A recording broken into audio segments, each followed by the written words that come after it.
Merci Monsieur le Président, mes chers collègues. Ma question s'adresse à Monsieur le ministre de la Ville et du Logement. Hier, le Président de la République était en déplacement en Essonne pour répondre aux doléances légitimes des élus et associations de banlieue qui expriment de fortes attentes vis-à-vis de l'État face à un sentiment partagé de relégation ou d'abandon. Depuis les années 80, la politique de la ville est pleinement ancrée dans les politiques publiques de l'État, des collectivités territoriales, des associations. 40 ans plus tard, force est de constater que la situation dans nos banlieues, dans nos quartiers, si elle ne s'est pas améliorée, c'est dans certains cas aggravée. Je suis convaincue que nous ne pouvons, au regard du temps passé, des investissements humains et financiers consentis, nous satisfaire de cette situation. Les bonnes initiatives, les dispositifs de qualité existent. En matière de sécurité, il me semble que nous pouvons saluer l'impact positif de la politique de la police de sécurité au quotidien ou encore des quartiers de reconquête républicaine. Mais de nombreux territoires, à l'image de Melun, ville de ma circonscription, ne peuvent à ce jour bénéficier de ces dispositifs, alors même qu'au regard de leurs difficultés, ils en auraient grandement besoin. Parallèlement, le tissu associatif est un acteur majeur de la politique de la ville, un secteur développant des actions de grande qualité, innovantes, au plus près des réalités vécues. Ces associations telles que Évasion urbaine, Agir ensemble, Tous en stage, Les Déterminés ou encore la Sacoche pour l'emploi, pour ne citer qu'elles, peuvent et doivent être des locomotives pour nos quartiers. Elles mettent en exergue l'émergence d'un nouveau modèle au sein duquel le partenariat entre l'État, les associations, les entreprises privées et publiques permettent de décupler l'efficience des projets menés en sortant du tout subvention. Monsieur le ministre, comment faciliter la propagation de leurs actions au profit des quartiers prioritaires ne possédant pas à ce jour les ressources nécessaires?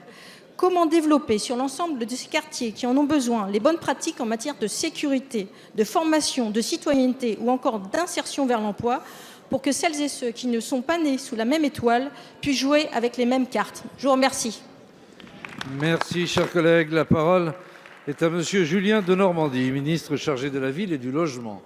Merci Monsieur le Président. Mesdames et Messieurs les députés, Madame la députée, vous étiez présente parmi d'autres parlementaires que je salue hier soir pour ce grand débat national autour du Président de la République et puis de 150 élus locaux d'Île-de-France ayant des quartiers dans leur lieu où ils ont été élus et ainsi qu'une 150aine d'associations et de représentants des habitants à Évry-Courcouronnes. Hier, moi, j'ai vu un vrai débat démocratique, un vrai débat sans aucun filtre, un vrai débat où les élus locaux ou les associations ont mis en avant des inquiétudes, mais aussi des propositions. Et parmi elles, je voudrais vraiment rendre hommage aux associations que vous mentionnez.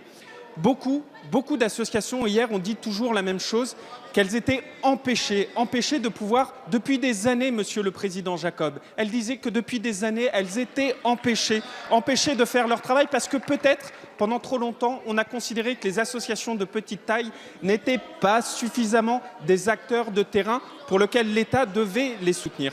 Et donc le Président de la République, hier, il a annoncé quelque chose de très précis. Il a annoncé un plan au profit de l'action des associations de petite taille. Aujourd'hui, quand vous êtes une association de petite taille, le gouvernement, les préfectures, parfois les collectivités locales, peut-être ne réalisent pas suffisamment que ce sont des bénévoles, des personnes qui donnent de leur temps. Et quand au même moment, on leur donne rendez-vous un mercredi à 11 h du matin en plein centre de Paris, eh ben, ça n'est pas possible. Quand en même temps, on ne privilégie jamais la pluriannualité, quand en même temps, on fait le tout appel à projet, eh ben, ça ne permet pas le développement de ces associations de petite taille. Et donc le Président de la République, et je crois que c'est un vrai témoignage de l'utilité de ce grand débat, hier, avec les associations, avec les élus locaux, avec les parlementaires que vous êtes, s'est engagé dans la mise en place de ce plan qu'on précisera avec Gabriel Attal et Jean-Michel Blanquer à la mi-mars au profit des associations de petite taille. Merci, Monsieur le ministre.